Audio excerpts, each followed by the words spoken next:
kami muliakan segenap para ulama dan eh, para asatid wa asatidah, wabil khusus segenap pengurus Masjid An-Nur, para ibu dan bapak yang hadir secara online maupun offline, baik yang dari rumah maupun yang bergabung dengan Pak Guru Haji Eko yang dicintai Allah. Alhamdulillah pada kesempatan pagi yang barokah ini kita bertemu lagi dalam kajian rutin Masjid An-Nur.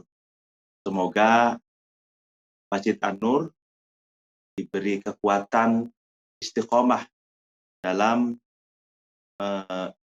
berkegiatan kajian dan kajian sehingga masjid itu bukan hanya tempat untuk melaksanakan sholat saja, tapi juga tempat untuk ta'lim wa tarbiyah, memberikan pencerahan an-nur kepada umat dan kepada jamaahnya. Pada kesempatan pagi ini kita akan kaji tentang bid'ah ya. Kenapa bid'ah ini tema yang penting untuk kembali dikaji, sebab sampai detik ini dan mungkin entah sampai kapan ke depannya umat Islam akan terus bergelut dengan tema bid'ah. Jadi sehingga ada mengatakan bid'ah ini tema yang abadi. Bagaimana Pak Ustadz Eko jelaskan, masih diperbincangkan terus bid'ah itu. Nah, kita akan memulai dari, ya karena ini kajian sehingga saya akan banyak mengutip dari penjelasan kitab karya para ulama salafus saleh. Nah,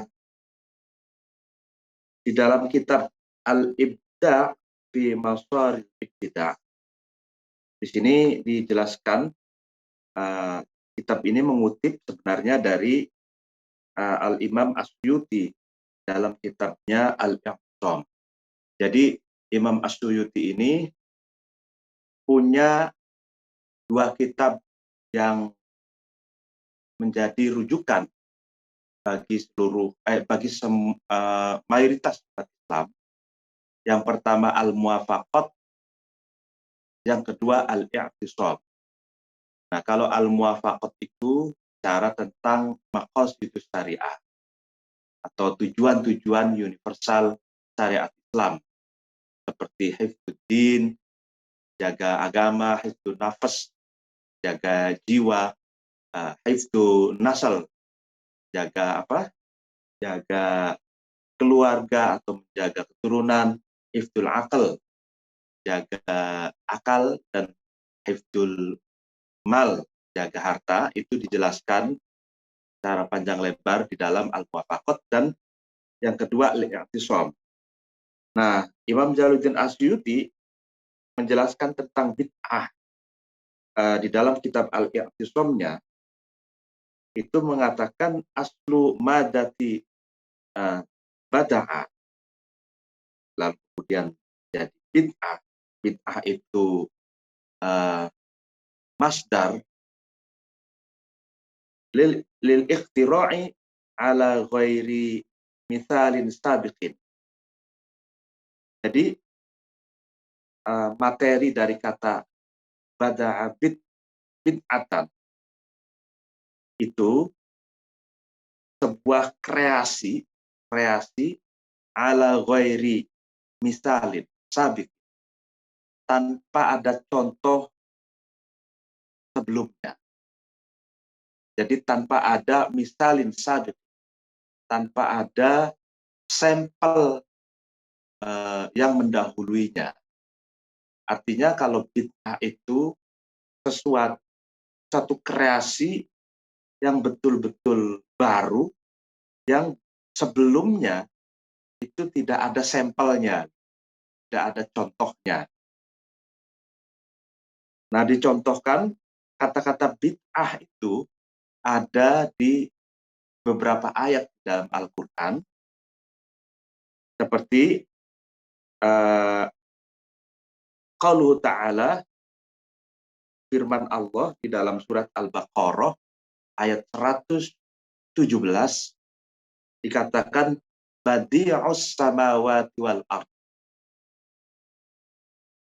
Jadi Allah maha badi'us samawati wal ardh. Jadi badi' ini adalah sifat Allah. Allah yang maha menciptakan langit dan bumi. Maksud dari badi' di sini itu bukan kholaqo atau bukan ja'ala, tapi badi' itu mukhtari'uhuma min ghairi misalin sabiqin. Jadi Allah itu menciptakan langit dan bumi dalam pengertian Allah berkreasi, berinovasi, menciptakan langit dan bumi, di mana sebelum Allah menciptakan langit dan bumi, itu tidak ada yang menciptakannya. Artinya Allah itu tidak copy paste dari sampel langit dan bumi yang diciptakan sebelumnya.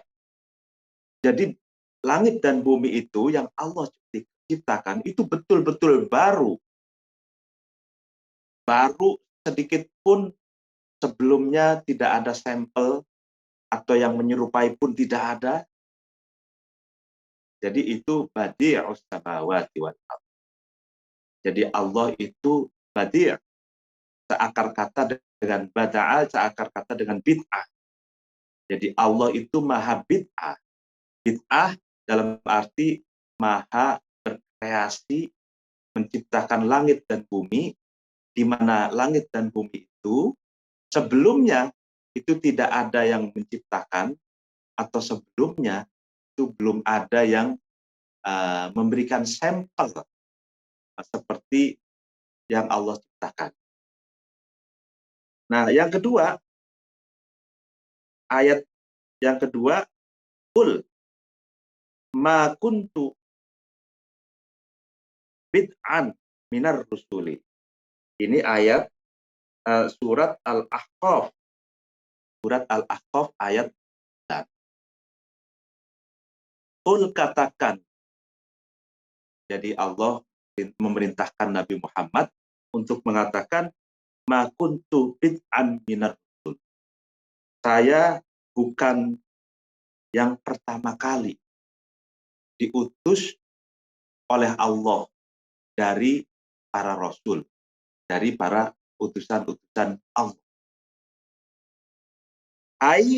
Dijelaskan di sini, ma kuntu awwala man ja'a bir risalati minallah ilal ibadi man taqaddamani katsiru minar. Jadi artinya aku itu bukan orang yang pertama kali datang membawa risalah, bawa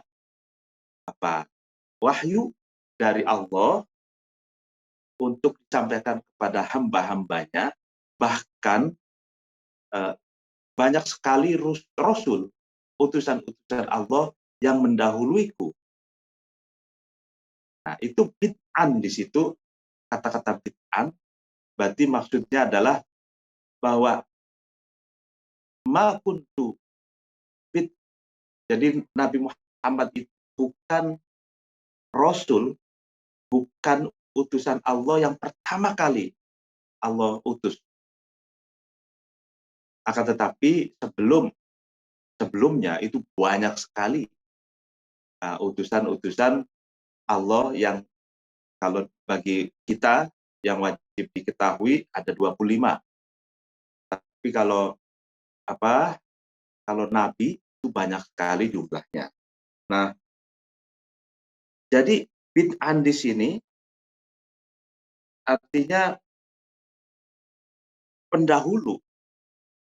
Jadi ma kuntu bid'an itu saya bukanlah rasul pendahulu, tapi sebelumnya ada rasul-rasul yang lain. Nah, kalau dilihat dari dua contoh ayat Al-Qur'an ini, dari surat Al-Baqarah ayat 117, 117 maksudnya, maaf, 117 dan surat Al-Ahqaf ayat 9, ini berarti sebenarnya kata bid'ah sendiri itu bersifat netral, bersifat betul-betul generik, betul-betul tanpa terkontaminasi dari pemaknaan-pemaknaan yang peyoratif.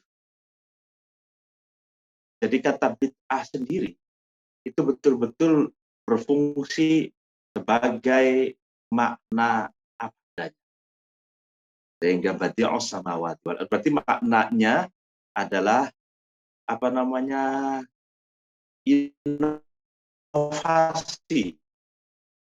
inovasi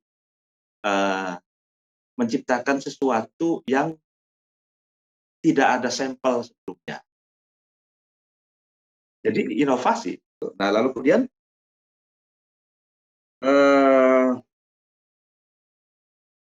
lalu bagaimana selanjutnya umat Islam mendiskusikan tentang bid'ah? Nah, berawal dari satu hadis Nabi, kullu bid'atin dolalatun wa kullu dolalatin nar. Di situ kullu atin dolalah wa kullu dolalah finnar. Katanya dalam hadis seperti itu. Setiap bid'ah adalah menyesatkan, dan setiap yang menyesatkan bisa menghantarkan orang yang melakukannya itu masuk neraka. Nah, itu hadis yang dimaknai secara harfiah. Nah, padahal kita perlu memahami hadis dengan perangkat-perangkat ilmu linguistik, ilmu lughatul arabiyyah, gramatikal Arabik, nahwu shorof, dan balaghah. Sehingga kita tidak bisa atau tidak mudah salah paham, apalagi pahamnya yang salah. Nah, jadi kullu bid'atin ini bagaimana menurut nahwu sorofnya, balaghahnya, karena ini bahasa Arab, sehingga kita harus memahaminya dengan Arab pula. Di dalam ayat Al-Quran tadi berarti samawati wal ardul makutu bid'an minar rasul gitu ya. Itu kan netral. Tapi kok ada hadis sepertinya bid'ah itu peyoratif maknanya. Maknanya negatif. Nah, ternyata di dalam penjelasan kitab seperti Syarah Arba'in Nawawi, lalu kemudian syarah kitab Sahih Bukhari, misalkan Hajar Al-Asqalani di dalam kitab Fathul Barinya, itu kullu bid'atin itu kata-kata kul itu ada dua, ada kul min kul, ada ba'dum min kul. Jadi kul min kul itu semua dari semua, artinya totalitas. Tapi ada lagi ba'dum min kul, sebagian dari semua. Lalu kemudian para ulama mengatakan bahwa kullu bid'atin di sini itu ba'dun min kul, sebagian dari semuanya. Artinya bahwa kullu bid'atin dolalah itu tidak semua bid'ah itu menyesatkan. Tapi sebagian bid'ah itu menyesatkan. Tapi sebagian yang lain tidak menyesatkan. Sehingga para ulama itu membagi bid'ah itu. Sebagian ulama mengatakan bid'ah itu terbagi menjadi dua. Ya kan? Yang pertama bid'ah hasanah, bid'ah yang baik. Lalu yang kedua bid'ah sayyi'ah atau bid'ah yang buruk. Nah, tergantung dari substansi atau tergantung dari af'al, aqwal, perkataan, perbuatan yang ada di dalam bid'ah. Nah, sebagian ulama seperti itu. Tapi sebagian ulama yang lain mengatakan bahwa bid'ah itu hukumnya ada 5. Bagaimana hukum yang ada di dalam syariat Islam. Ada bid'ah yang hukumnya wajib, ada bid'ah yang kedua hukumnya sunnah, ada bid'ah yang ketiga hukumnya mubah, itu halal, bolehkan. Ada bid'ah yang keempat hukumnya makruh, dan ada bid'ah yang kelima hukumnya haram. Nah, ini dikatakan di banyak kitab.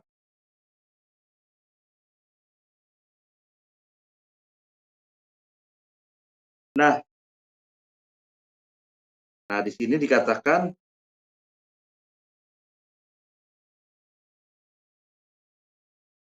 bid'ah itu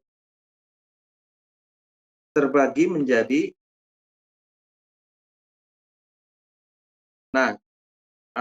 qasama Ibnu Abdissalam al-hawadis ila ahkam al-khamsah. Jadi bid'ah itu juga diartikan atau sepadan kata dengan hawadis. Hawadis itu hal-hal yang baru, pasti ya. Nah, itu terbagi menjadi 5 hukum ilal ahkami al-khamsah.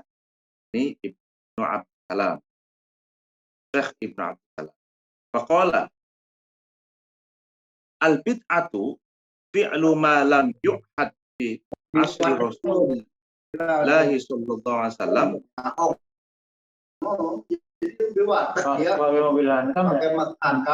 wajibatun. Padang. Nah itu saya anggota. Waduh. Pakai celana pendek.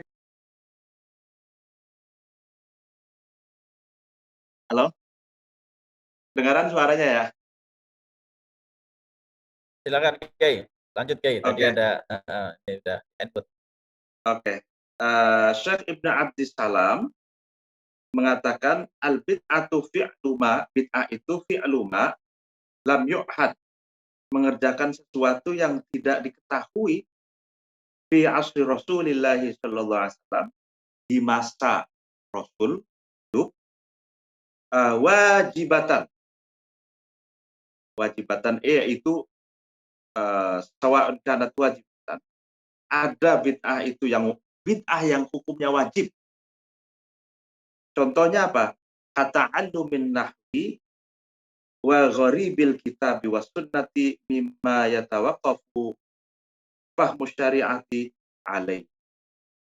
Contohnya belajar nahwu sorof, gramatikal Arabik, sehingga mengapa wajib? Karena dengan memahami nahwu sorof kita tidak salah paham, kita bisa ngulik makna dari berbagai lapisan makna yang ada di Al-Quran, dan kita tidak salah paham. Memahami, belajar tentang lafaz-lafaz yang asing dalam Al-Quran dan hadis, dan segala disiplin ilmu yang digunakan untuk memahami syariat Islam, itu hukumnya wajib, meskipun itu bid'ah. Jadi apakah di zaman Rasulullah itu ada pelajaran nahwu sorof? Tidak ada. Karena orangnya memang sudah ngerti bahasa Arab. Nah, para sahabat, Rasul, para sahabat, Nabi, keluarga Nabi, bahkan para kaum jahiliyah pun mengerti bahasa Arab. Kenapa demikian? Sebab banyak dari mereka, orang-orang kafir Quraisy itu masuk Islam. Karena apa? Karena mereka mengerti keindahan dari bahasa Al-Quran. Ini nggak mungkin Al-Quran itu diciptakan oleh para penyair. Tidak mungkin Al-Quran itu diciptakan oleh manusia. Saking indahnya.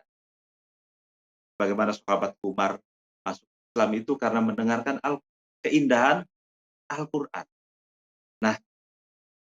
Nah, setelah masa Rasulullah, Islam itu berkembang ke ke seluruh dunia, ke Irak, Mesir, lalu Aljazair, Maroko, ya, Kuwait, terus sampai ke Indonesia, di mana bagian besar dari umat Islam itu ajam, non-Arab, sehingga untuk memahami bahasa Al-Quran dan hadis, di mana Al-Quran dan hadis bahasa Arab, di mana bahasa Arab itu ada gramatikal Arabiknya, yaitu nahwu sorof, maka wajibkan kalau orang yang ingin serius mempelajari Islam, mempelajari Al-Quran hadis, ya harus wajib ta'allum nahwu sorof, balaghah, ma'ani, badi', itu ilmu-ilmu, dan segala disiplin ilmu Islam mimma yatawaqqafu fahmu syariat alaih. Jadi segala disiplin ilmu Islam yang dapat memahami syariat Islam dengan baik itu ya wajib, meskipun itu bid'ah. Jadi bid'ah itu ada yang wajib. Ya taklim kayak begini nih, misalkan dipakai Zoom taklim begini ya. Nah, thalabul ilmi faridatun ala kulli muslimin wal muslimat, bahwa mencari ilmu itu wajib. Banyaklah ya kan. Ya ayyuhalladzina amanu apa uh, uh, yarfa'illahu alladziina amanu walladzina utul ilma darajat. Orang yang ilmu, orang yang diangkat. Jadi menuntut ilmu itu wajib. Tapi apakah zoom-zooman kayak begini nih ada di zaman Rasulullah? Ya enggak ada. Apakah kita berani mengatakan bahwa kita taklim pakai Zoom begini nih haram, dolala? Ya enggak. Ya kan? Yang penting kan substansi dari apa yang kita kerjakan apa.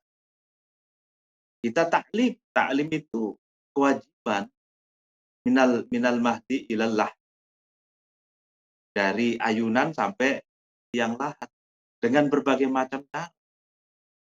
Nah, ini kita sedang melakukan bid'ah, tapi bid'ah yang hasanah. Dan isinya adalah bid'ah yang wajib. Bid'ah yang wajib itu apa? Ya, taklim ini, kajian, ngaji, agar kita bisa paham. Lalu kemudian wa muharramatan, ada juga bid'ah itu yang haram katanya. kamadhabil qadariyah wal jabariyah wal mujassimah.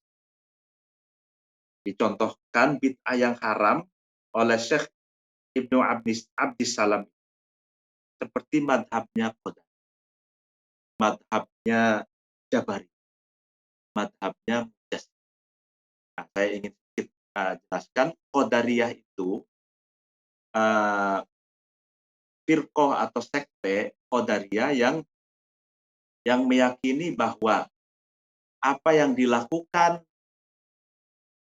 itu adalah kehendak manusia sendiri, bukan kehendak Allah. Jadi Qadariyah ini seakan-akan ingin melepaskan kehendak manusia dari kehendak. Jadi kebebasan berkehendak, kebebasan melakukan sesuatu, semuanya itu adalah apa yang dilakukan oleh manusia itu semuanya adalah bersumber dari kehendaknya sendiri dan kehendak Allah. Nah, ini yang menurut Syekh Ibnu Abdissalam ini bid'ah yang haram. Karena yang sebenarnya meskipun kita punya kehendak, tapi sebetulnya Allah itu melakukan sesuatu yang Allah kehendaki.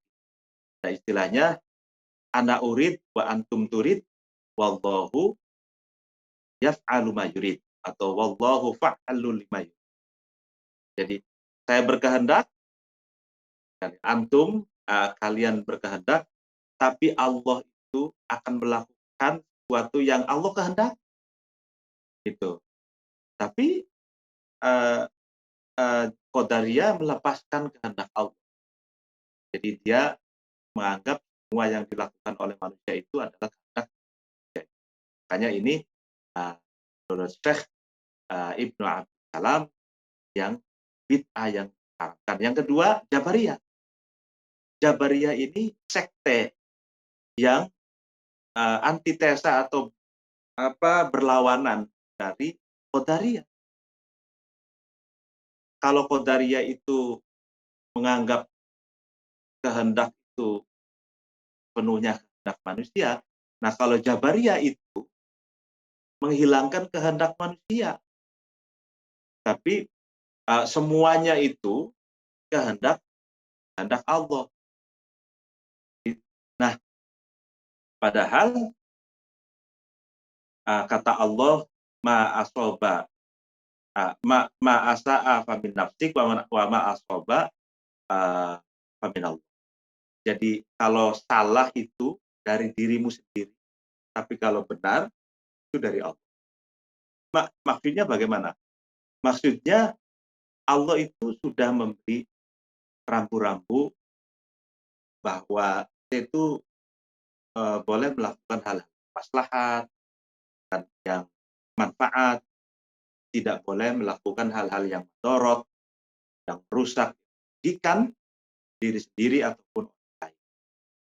Tapi seringkali kehendak kita itu terkontaminasi oleh hawa nafsu, terkontaminasi oleh keserakahan, terkontaminasi oleh ambisi, sehingga kita mengabaikan Allah, kita mengabaikan kehendak kita yang terkontaminasi oleh nafsu.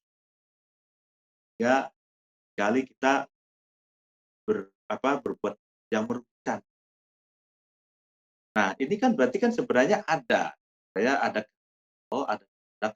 manusia, tapi Jabariyah ini menghilangkan kehendak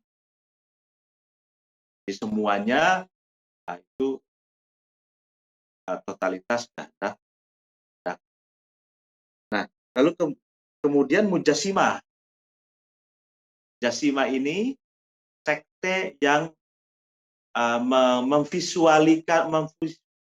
memvisualisasikan Allah. Jadi Allah itu menurut sekte Mujassimah itu punya jasad, punya fisik, tangan, Allah punya tangan gitu, punya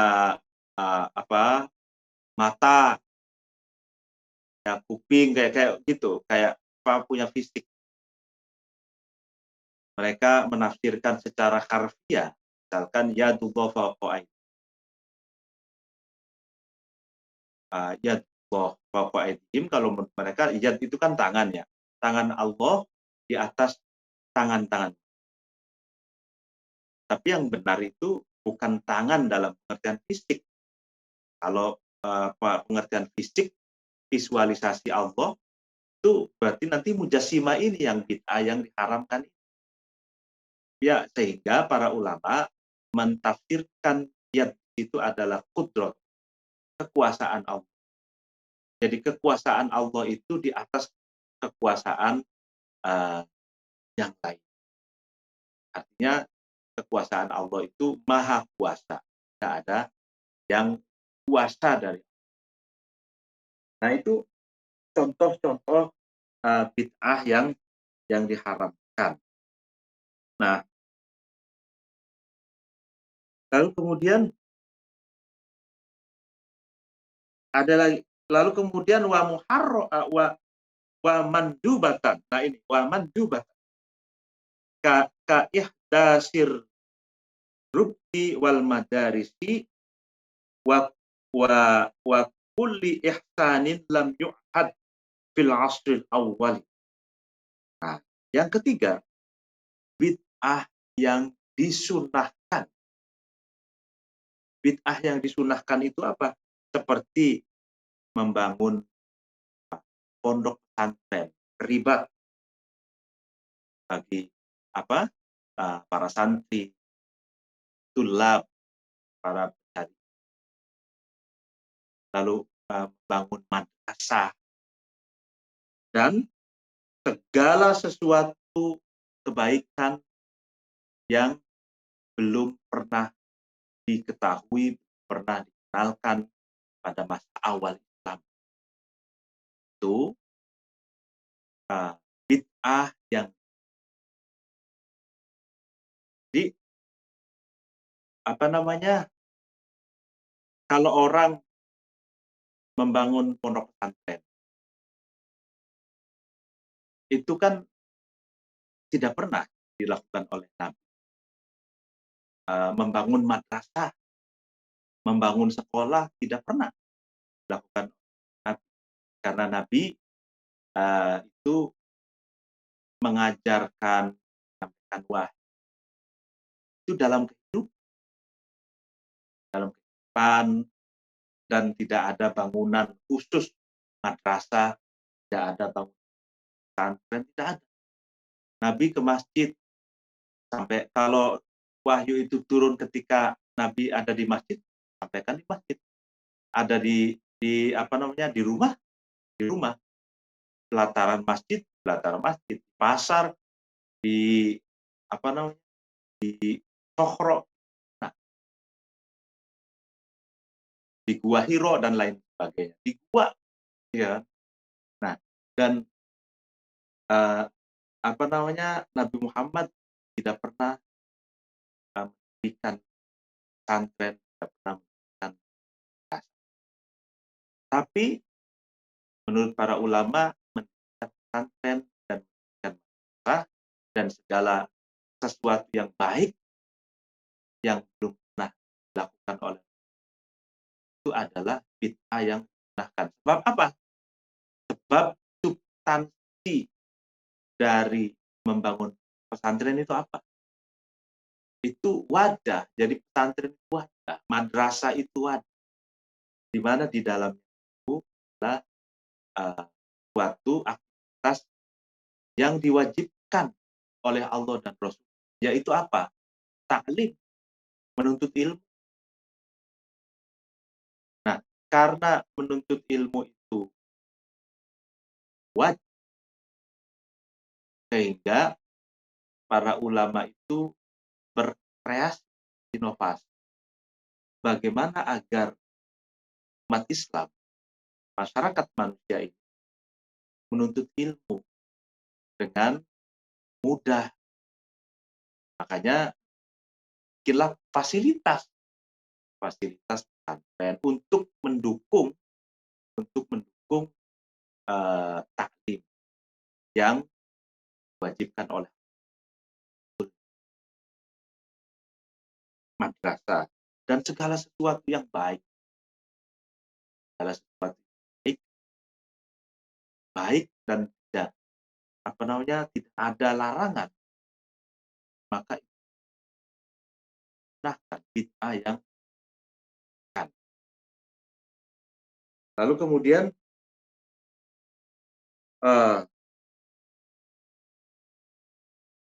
wa makruhatan, dan ada bid'ah yang dimakruhkan. Dicontohkan di sini kazakhrafatil masajid wa tazwiril mashahif, seperti menghiasi masjid secara berlebihan atau menghiasi mushaf Al-Quran secara berlebihan yang tidak pantas.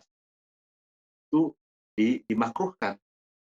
Tapi kalau misalkan menghiasi masjid tapi ada ada nilai estetikanya cukupnya, lalu kemudian menghiasi masjid tapi dengan hal-hal yang dibutuhkan, itu kan bid'ah yang dimakruhkan. Karena apa? Karena itu kan ihsan, sesuatu yang memasang jam, itu kan sesuatu yang dibutuhkan.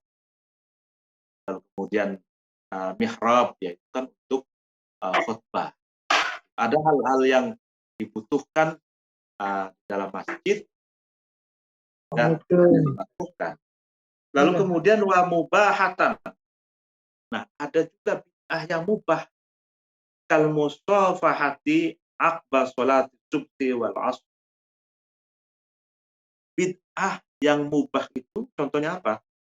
Musafahah. Salaman. Ya, ini masa normal ya, bukan masa corona ini ya.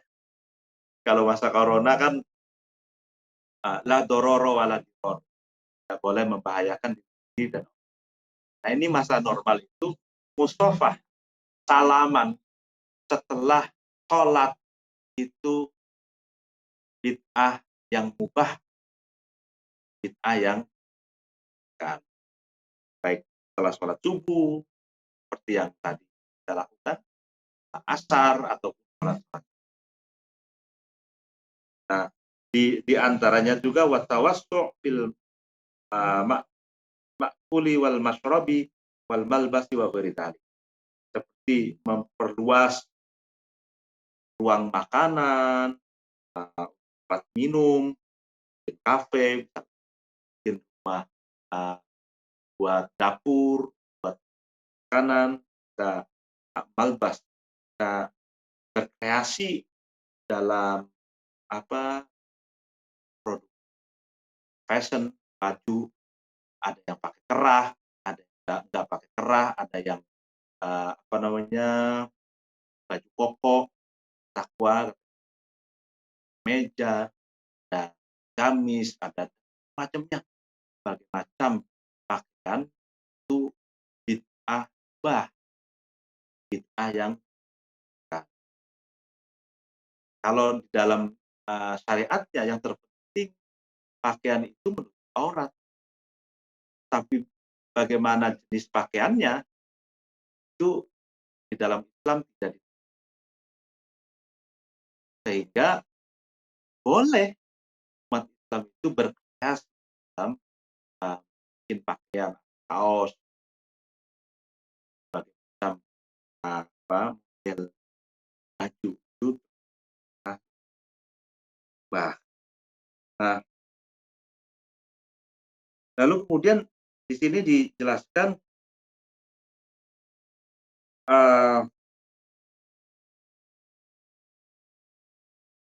ada sebagian kalangan katanya yang menganggap bid'ah, tapi padahal itu ada di dalam hadis. Contohnya, di sini dikatakan gini, fa idza arafta ma dzukira ta'allamu annama qil annahu bid'atun ka ittikhadhi sab'ah wa talaffuz bin niyat wa tahlil 'inda tasawwuf 'anil mayyit ma'a adamil bani an wa ziyaratul qubur wa nahwi dzalik laisa bid'ah. Ya, setelah kita mengetahui tentang bid'ah itu, ada sesuatu yang dianggap oleh orang itu bid'ah. Padahal itu laisa bid'ah, padahal itu bukan bid'ah, dan ada milmani anhu, tidak ada sesuatu yang melarangnya baik dari Al-Qur'an. Contohnya kita membuat tasbih ya biasa untuk kita membaca sholawat atau Allah zikir. Dalam zikir itu sendiri itu kan perintahkan doa, perintahkan ud'uni astajib lakum, berdoalah kamu padaku, kata Allah, maka aku akan jabai, kabulkan, respon. Ud'uni astajib lakum, perintah. Kalau kita tidak berdoa, ya ini takabur di hadapan Allah, sombong, tidak mau doa. Padahal Allah itu sudah memerintahkan. Taraf al-amru itu ujuk perintah. Tandanya kita wajib. Nah, doa, tasbih, zikir kepada Allah, lalu kemudian menggunakan tasbih. Ya, itu bukan bid'ah itu. Atau melafaz niat. Misalkan kita niat sholat, ya zakat, nawaitu an ukhrija zakatal fitri an nafsi, ya. Itu melafazkan. Lalu tahlil, ketika kita mau sedekah untuk mayit, misalkan keluarga kita ada kita yang pahalanya untuk mayit, keluarga kita yang sudah meninggal, tahlil, ziarah kubur, itulah. Nah, ziarah kubur ini menarik. Ada orang-orang tidak tahu bahwa di dalam hadis itu dikatakan kuntu nahaitukum an ziarah kubur fazuroh. Dulu memang saya pernah melarang ziarah kubur. Tapi sekarang silahkan kalian fazuroh. Jadi ini namanya hadis yang nasakh mansukh. Nasakh mansukh itu kalau bahasa hukumnya itu ada amandemen hukum. Hukum yang dulunya tidak boleh ziarah kubur lalu kemudian diperbolehkan. Sebab apa? Sebab dulu itu barangkali dikhawatirkan salah niat, khawatirkan imannya pasti. Sehingga Nabi larang. Tapi lalu kemudian setelah umat Islam baik, tahu Islamnya, fazuruha. Lalu malah justru Muhammad memerintahkan. Nah, ini namanya nasakh mansukh, yang dulu tidak boleh, malah lalu kemudian ada perintah untuk melakukan ini, menghapus larangan. Nah, itu bukan sesuatu yang disebut bid'ah. Laisa adil. Nah, lalu kemudian ini juga menarik. Di dalam bid'ah pun itu ada bid'ah, ada istilahnya bid'ah al-khilafiyah. bid'ah yang bersifat diperdebatkan oleh para ulama. Nah, bid'ah yang khilafiyah itu dicontohkan di sini itu begini. Ini perdebatan antar para imam madhab. Jadi, nah di sini ini panjang sekali. Intinya di sini dijelaskan bahwa misalkan ada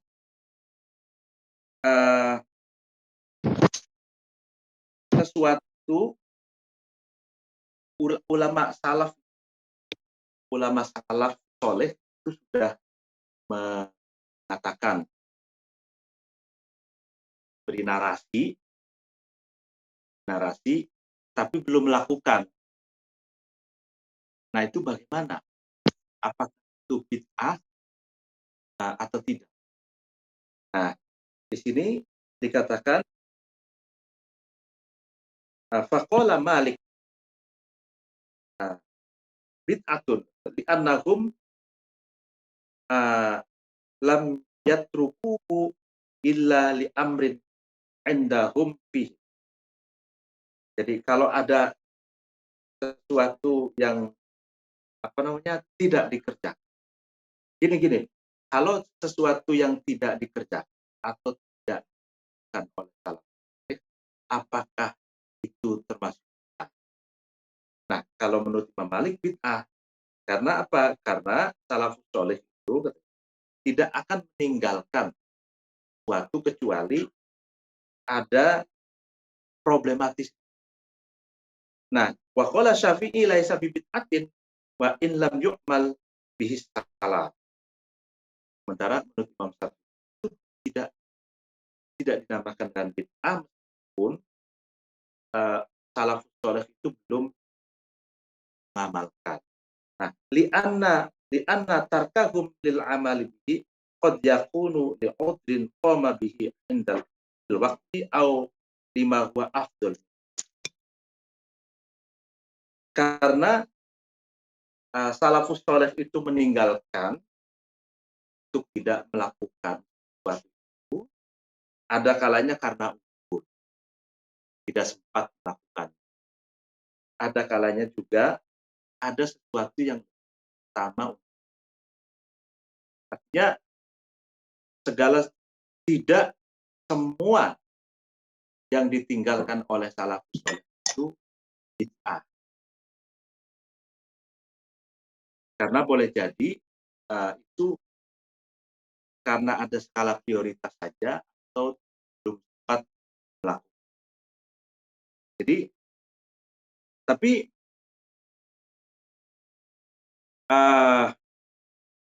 di sini nih ada anjuran toleran. Dan kalau misalkan ada yang mengatakan bahwa ini menurut sebagian ulama itu bid'ah, sebagian ulama yang lain bukan bid'ah. Yang bid'ah dalam artian pejoratif. Ini bagaimana mengatasi? Nah, ini katakan, ini saya kutip dari Risalah Ahlus Sunnah wal Jamaahnya Fadlatul Syekh Asy'ari. Nah, ini ada kata-kata yang bagus. Wa qala Syafi'i katanya, laisa bi bid'atin wa istanada li hadis ma taraktuhu lakum fahuwa afun. Imam Syafi'i mengatakan tidak semua sesuatu yang ditinggalkan oleh salafus saleh karena ada satu hadis apa yang aku tinggalkan kepadamu.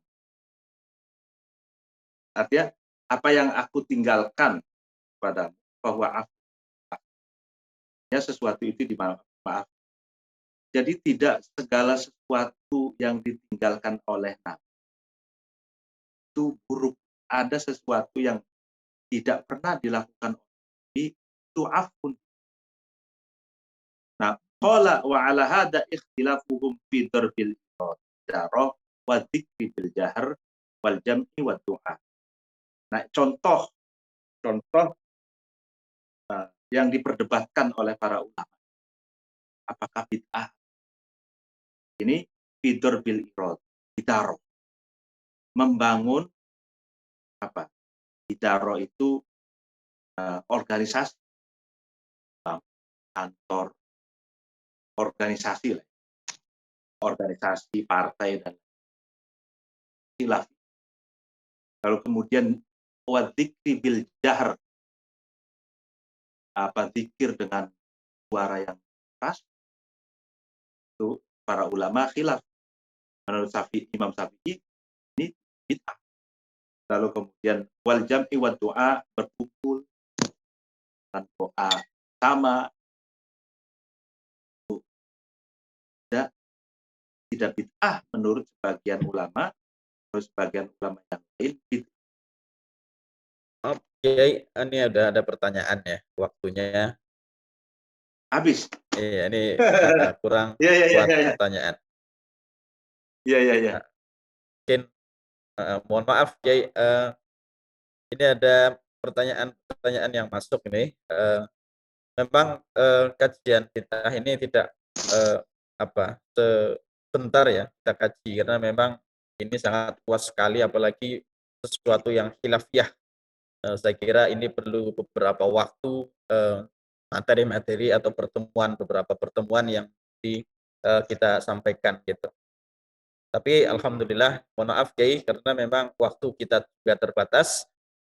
Ini ada pertanyaan yang mungkin saya bacakan terlebih dahulu. Ini dari Pak Haji Amri Zainuddin. Assalamualaikum warahmatullahi wabarakatuh. Semoga selalu dalam lindungan Allah Subhanahu wa taala. Seperti yang Ustadz sampaikan, banyak sekali hal-hal yang dilakukan orang pada masa sekarang yang tidak pernah atau belum pernah dilakukan oleh Nabi Muhammad Shallallahu alaihi wasallam. Nah, bagi kami sebagai orang awam tentu agak sulit dan tidak punya kompetensi untuk menentukan mana yang benar dan mana yang tidak. Sementara penjelasan dari para penceramah agama ada yang berbeda pendapat. Bagaimana menurut sebaiknya bagi kami orang awam ini untuk mengikuti yang mana tidak dikategorikan bid'ah itu? Apa kiat-kiatnya? Mohon pencerahannya, Kiai. Terima kasih. Iya. Ini pertanyaan yang bagus saya. Jadi gini, apa barometer atau alizan timbangan tentang ini bid'ah atau ini tidak bid'ah bagi orang awam, bagi orang yang umum ya. Nah, pertama timbangannya itu apakah, jadi gini, yang perlu ditegaskan dulu bahwa bid'ah itu tadi sudah dijelaskan, ada bid'ah hasanah, ada bid'ah sayyi'ah, ada bid'ah mahmudah, ada bid'ah yang terpuji, ada bid'ah yang salah, ada bid'ah yang baik, ada bid'ah yang buruk. Lalu kemudian bid'ah itu tadi ada 5. Nah, yang pertama harus dilihat itu bid'ah atau tidak bid'ah. Ini maksudnya sesuatu yang baru ya. Itu mengandung mafsadat atau mengandung maslahat. Pertama. Jadi itu mengandung kerusakan atau kemaslahatan. Ini barometernya ya. Jadi kemaslahatan umum, kemaslahatan bersama itu tentu saja dahulukan daripada kepentingan pribadi. Nah, itu harus dilihat.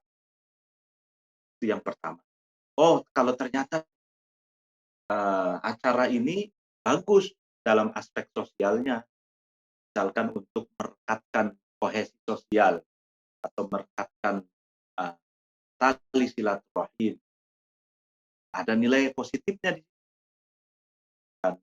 Misalkan tadi ada khilafiyah ya, ada apa namanya doa bersama, itu sebagian ulama mengatakan bid'ah, tidak bid'ah, tapi itu ya tidak bid'ah. Nah, bagi kita memilih bagaimana, lihat memilih ini aja. Apa doa bersama itu ada nilai positifnya yang lebih besar tidak? Kalau nilai positifnya lebih besar, misalkan doa bersama di masjid. Nah, tujuannya eh, itu kan kita bisa ke tangga, silaturahim di situ. Jadi kita dalam melihat sesuatu itu jangan monolitik, jangan hanya itu saja. Kita harus lebih komprehensif, harus melihat berbagai sisinya, sehingga kita bisa melihat lebih menyeluruh. Ini sebenarnya ada nilai positifnya tidak. Kita harus seperti itu. Nah, jadi satu, kalau misalkan ada mafsadat keburukan ya jangan. Satu, yang kedua, kalau ini kan ceritanya orang awam ya, awam, orang pada umum. Ini ada Nabi Muhammad mengatakan tafdi qalbak. Jadi mintalah fatwa kepada hati nurani.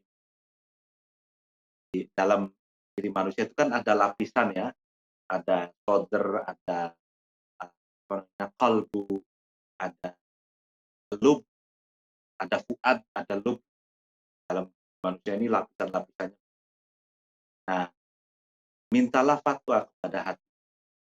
Artinya dalam hati nuranimu itu ini kayaknya baik, nurani ya, yang bersih ya, ya apa? Kalau terkontaminasi dengan apa namanya mental block misalkan, mental block itu karena ini bukan kelompok kita, ini saya suka, kalau ini bagian kelompok kita ini saya suka. Jadi likes and dislike. Dan lepas dari itu, kalau melihat sesuatu ya, jangan juga sektarian. Kadang kan orang lihat sesuatu itu, ya, ini minna apa minhum. Nah, ini bagian dari kita apa bagian dari mereka. Seperti itu.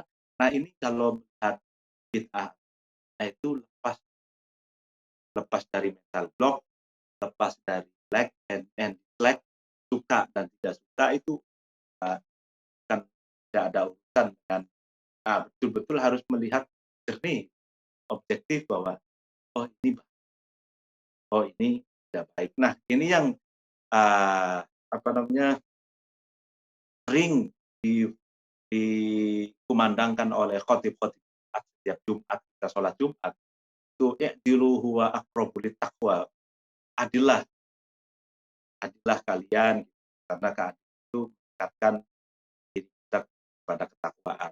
Adil itu yang paling penting adalah adil kepada orang yang tidak kita sukai. Kalau orang yang kita sukai, yang kita cintai itu memang kadang kita tidak objek.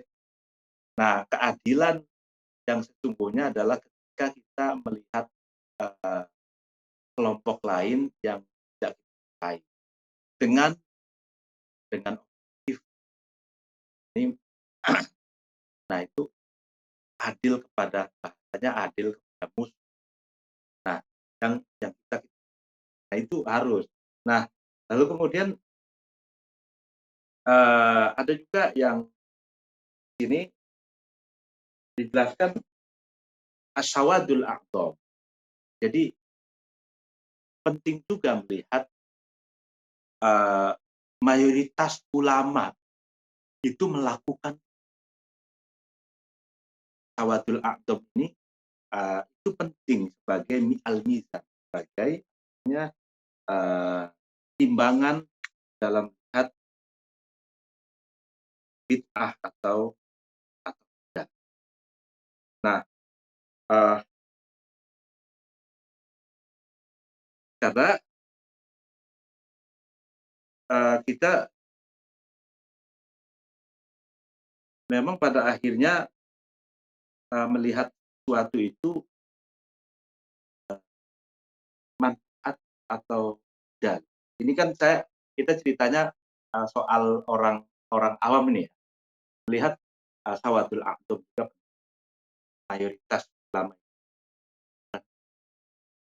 karena la tajtami'ul apa la tajtami'ul ummati ala,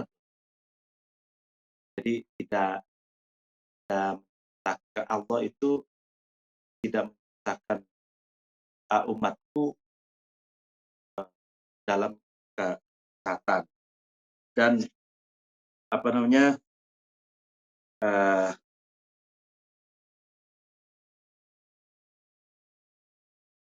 dalam satu perkumpulan ya, dalam satu komunitas, seringkali kadang kan kita melihat sesuatu hitam putih juga, hitam putih jelek. Nah itu kalau bisa dihilangkan, karena itu namanya nafsu ya, nafsu yang mengkontaminasi kita sehingga tidak bisa melihat sesuatu itu secara. Nah, ini juga harus melihat juga kemanfaatan. Jadi ada sesuatu yang manfaat besar meskipun tidak pernah dilakukan oleh Rasulullah, dan kemanfaatannya ini bisa menyempurnakan kewajiban. Kadang seperti itu. Sehingga dalam kaidah fikih dikatakan malayatimul wajib illa bihi bahwa wajibun. Ada kewajiban itu tidak sempurna dilaksanakan kecuali dengan sesuatu yang lain, maka sesuatu yang lain yang bisa menyempurnakan kewajiban sehingga hukumnya menjadi wajib. Nah, sesuatu yang wajib dilakukan, itu tentu saja sudah dilakukan oleh oleh Rasul, oleh Nabi dan sahabatnya, yang wajib dilakukan. Tapi ada sesuatu yang lain yang menyempurnakan, yang bisa menyempurnakan kewajiban itu, tapi tidak atau belum pernah dilakukan pada masa Nabi. Banyak, ya kan, contohnya ya banyak sekali, kayak misalkan di masjid, layout masjid itu penting. Kalau misalkan mana WC, mana tempat gitu ya. Wudhu ini kan, misalkan tempat wudhu ini penting. Sebab wudhu ini kan untuk melakukan syarat untuk melakukan kewajiban sholat. Nah, maka wudhu ini layoutnya ini, tempat ini harus steril dari hamam, kamar mandi. Lalu kemudian bagaimana tempat itu, mana di mana WC itu, jangan sampai WC dengan tempat wudhu itu disatukan sehingga kadang ada cipratan dari orang hadas kecil. Nah, ini perlu diperhatikan karena misalkan mungkin zaman Nabi tidak pernah misalkan menciptakan tempat itu misalkan, tapi kita ciptakan juga naruh sandal, kita ciptakan hal di dalam masjid. Ini perlu diperhatikan, dan kayak misalkan kenapa tadi itu belajar nahwu shorof, belajar disiplin ilmu keislaman itu wajib, karena dengan belajar disiplin ilmu keislaman kita bisa maksimal memahami syariat Islam, Karena apa? Malayatimul wajib illa bihi fahuwa wajib. Jadi kita wajib, yang wajib itu kita memahami Al-Quran dan hadis. Tapi bagaimana memahami Al-Quran dan hadis? Kan kita nggak mungkin membaca Al-Quran dan hadis saja. Tapi tidak sempurna kita memahami hadis tanpa memahami, tanpa mempelajari disiplin ilmu-ilmu alat, nahwu sorof, balaghah, badi', ma'ani, dan syariat, sehingga memahami nahwu sorof, balaghah, badi', ma'ani, lalu kemudian berbagai macam disiplin ilmu Islam ini wajib hukumnya. Karena apa? Karena untuk menyempurnakan pemahaman kita terhadap Al-Quran dan hadis. Ya, seperti Baik, Kiai. mungkin. Oke, saya kembalikan waktunya ke Pak Ustadz Eko. Ya, ini penjabarannya agak agak luas ya terkait tentang pertanyaan yang pertama tadi. Padahal ada pertanyaan yang kedua ini terkait tentang bagaimana status masker terkait bid'ah. Juga mohon pendapat hal tentang PPKM yang sudah level 3 atau 2. Bagaimana 3 sampai 5 atau 6 dan seterusnya, terutama saat beribadah di masjid. Kadang kita tidak pasti varian COVID atau kondisi orang yang bisa OTG. Sesuai pesan tadi agar tidak membahayakan diri sendiri atau orang lain. Mohon 2 menit, Kiai, karena waktu sudah lewat. Terima kasih. Iya, ya.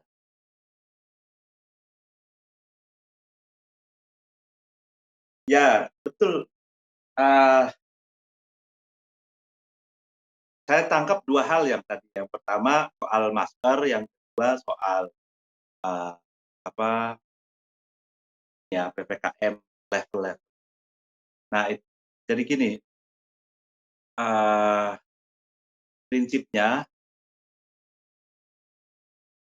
la dororo wala diror. Ini kata Nabi Muhammad dalam hadis la dororo wala diror.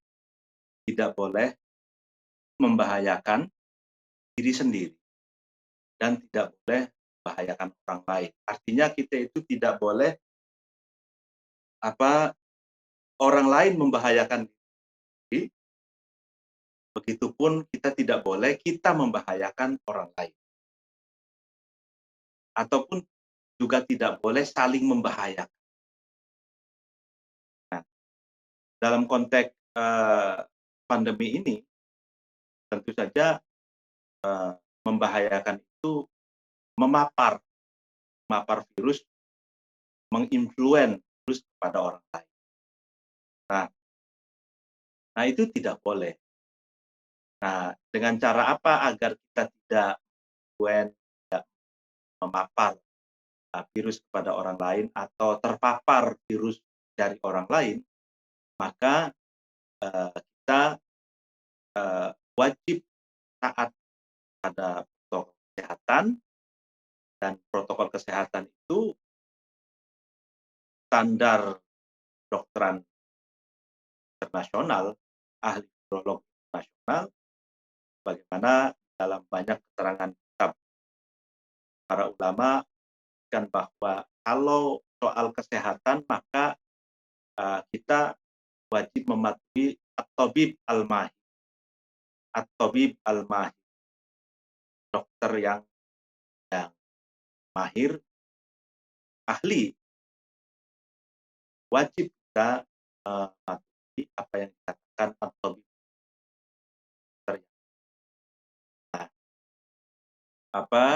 Lalu kemudian kullu da'in dawaun. Ya. Segala penyakit itu pasti ada obat. Jadi artikan segala virus pasti ada antivirusnya. Segala virus pasti ada vaksinnya. Nah, vaksin itu ada banyak hal kalau menurut saya, bukan sekedar obat yang disuntikan. Iya, masuk ke vaksin. Nah, yang kedua, vaksin termasuk vaksin juga adalah protokol kesehatan.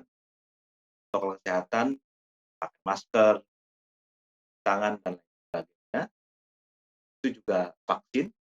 Dan yang ketiga, cara hidup kita, cara olahraga, makan, istirahat, itu juga menurut saya vaksin. Jadi pengertian dari hadis dulu dawa pun itu likul lidain dawa pun, bagi setiap sakit ada obatnya. Obatnya itu dalam pengertian luas, bukan hanya dalam pengertian suntikan, bukan hanya dalam pengertian obat kapsul air itu, tapi juga vital dan di protokol kesehatan yang telah ditetapkan oleh WHO. Nah, Baik, Kiai, waktunya sudah cukup siap. selesai ini. Mohon di kalimat terakhir untuk penutup dari Kiai dipersilahkan. Oke, terima kasih Pak Ustadz Eko, kaum muslimin yang berada, dan para bapak-bapak ibu Zoom dan ibu tidak nur.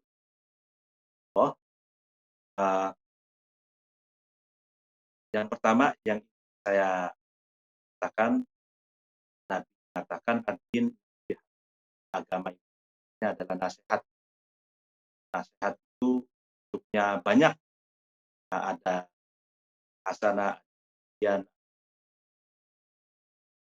hasil penelitian, hasil penelitian,